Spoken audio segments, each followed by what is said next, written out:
Former Governor of Edo State and Senator-elect for Edo Non-Senatorial District, Oshiomhole, don carry waka go pay condolence visit to the family of the late Raymond Dokpesi, wey be the founder of DAR Communications, wey die for May 29, 2023.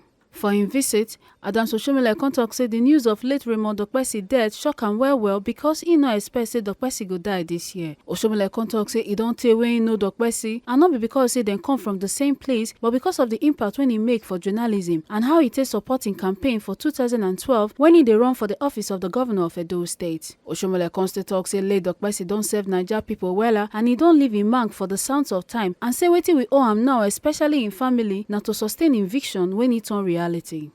I was shocked to learn that he's passed away because there were no indicators that he was a candidate for this season. But we also appreciate that we are not in a position to know whose turn is it, and therefore we won't behave like non-believers. I have known Dokpesi for a long time. Not only because we come from the same place, but because he ventured into an area of journalism, ownership of private TV station, which used to be the monopoly of governments, and later television broadcast station, which again used to be the monopoly of federal and some state governments. And I have been an activist for quite some time. And it is normal for government media not to report what in their judgment doesn't suit government. And we had to fall back on independent TV stations like AIT to be heard, for the other side of the story to be heard. And so at that time, I personally wondered why he would invest resources on television station, because we didn't see them as profit-making ventures. But for him, life was not just about profit and loss. There are other values that were dear to his heart, namely the right of the Nigerian people to hear what government people want to conceal, and the right for the ordinary man to be entertained. And I think it's not a coincidence that after NTA, AIT is the only television station, to my knowledge, that you can reach from most part of the country, even if you cannot afford DSTV or other cable news. And that was on purpose, to fulfill his dream, to ensure that Nigerians are informed, regardless of their economic status, and that the station become the people's station. He veered into politics. He wasn't too successful, because at the time it was not a game of who the people wanted. It was more of a game of survival of the crudest. But yet he never gave up. Personally, he was there for me. In 2012, when I sought re-election, he directed the station to give me live coverage free of charge whenever I was going to, wherever I went to in Edo State. So we have a permanent AIT crew to give not just coverage, but live coverage at no cost at all. And so that is the most you can do, even though at the time, everybody knew that Chief Dokpesi was not just a PDP member.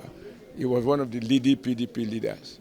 And he told me people will accuse him of anti-party, but not anti-conscience. For him, conscience is much more potent than obeying your party and disobeying your conscience.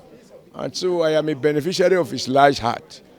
And we can go on and on and on. But one thing that nobody will deny him is his capacity to see through where other people can't see. I mean, who would have believed that private television can flourish in Nigeria, that private radio station can flourish in Nigeria? Those were his initiative. And he fought battles, to get the government to recognize that government stations, that private stations need not behave like government stations. In my own case, we've had to fall back on AIT. On May Day, for example, NTA will give us live coverage because, like one of their former MD told me, they are not sure what I want to say, and they can't use government instruments to help me to reach the people. But AIT will give us live coverage without minding the consequences of doing so. And there are huge consequences, given the fact that government has the monopoly to issue or to withhold license. I think Dokpesi has served a lot of Nigerians, many of whom will never be able to say thank you, because when you want to hear the other story, you tune to AIT. If you want to know the establishment view, you know the station to tune to. And so he has made his mark. What we owe him now, particularly members of the family, is to sustain that vision, which he translated to a reality, that AIT must remain the people's station. And it should be one of those independent stations you can tune to when you want to hear the other side of the story or the facts behind the story. Oshiomhole can pray, say may God grant the late Raymond Dokpesi peace and can offer words of comfort to the family, say may God give them the heart to bear the loss. Many will say, obviously, that he died when we obviously needed him most. But we are not, that issue of timing is something that only God has the key. And we can't question him when he chooses to turn it on or turn it off. He can do no wrong.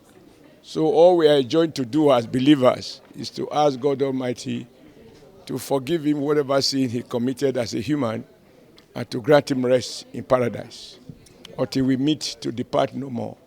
May so rest in peace, and may God grant the wives, the children, both the immediate and the extended family, the fortitude to bear this huge, irreparable loss. From TMC Studio, A. Carter Ojesele reporting.